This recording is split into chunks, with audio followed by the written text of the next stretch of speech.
ইরানের Islamic revolutionary guard কর্পসের প্রধান commander Hossain সালামি বলেছেন, লেবাননে পেজার ও ওয়াকি-টকি দিয়ে ইসরায়েল যে হামলা চালিয়েছে সেটির বিপর্যয়কর জবাব দেওয়া হবে।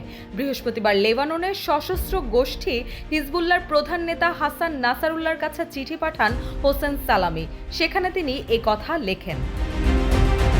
চিঠিতে বিপ্লবী গার্ডের কমান্ডার জানিয়েছেন, মধ্যপ্রাচ্যের ইরানের প্রতিরোধ বাহিনীর কাছ থেকে খুব দ্রুত কঠোর জবাব পাবে ইসরায়েল। হোসেন সালামি বলেন, পেজার ওয়াকি-টকিতে বিস্ফোরণ ঘটিয়ে লেবাননের নারী, পুরুষ ও শিশুদের উপর হামলা চালিয়ে ইসরায়েল নতুন কিছু পাবে না।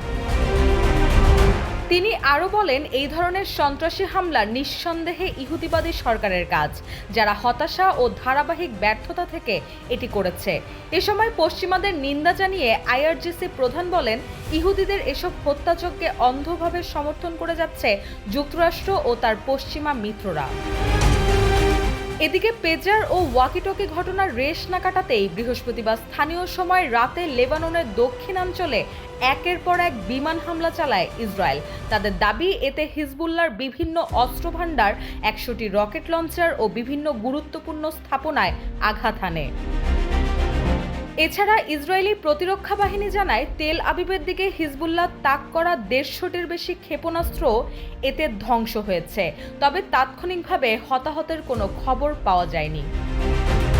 ইরানের ইসলামিক রেভলিউশনারি গার্ড কর্পসের প্রধান কমান্ডার হোসেন সালামি বলেছেন, লেবাননে পেজার ও ওয়াকি-টকি দিয়ে ইসরায়েল যে হামলা চালিয়েছে সেটির বিপর্যয়কর জবাব দেওয়া হবে।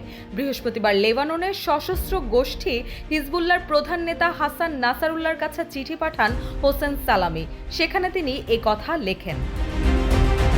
চিঠিতে বিপ্লবী গার্ডের কমান্ডার জানিয়েছেন, মধ্যপ্রাচ্যের ইরানের প্রতিরোধ বাহিনীর কাছ থেকে খুব দ্রুত কঠোর জবাব পাবে ইসরায়েল।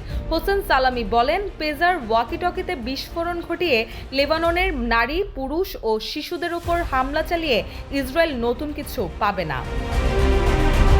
তিনি আরও বলেন, এই ধরনের সন্ত্রাসী হামলা নিঃসন্দেহে ইহুদিবাদী সরকারের কাজ, যারা হতাশা ও ধারাবাহিক ব্যর্থতা থেকে এটি করেছে। এ সময় পশ্চিমাদের নিন্দা জানিয়ে আইআরজিসি প্রধান বলেন, ইহুদিদের এসব হত্যাযজ্ঞে অন্ধভাবে সমর্থন করে যাচ্ছে যুক্তরাষ্ট্র ও তার পশ্চিমা মিত্ররা।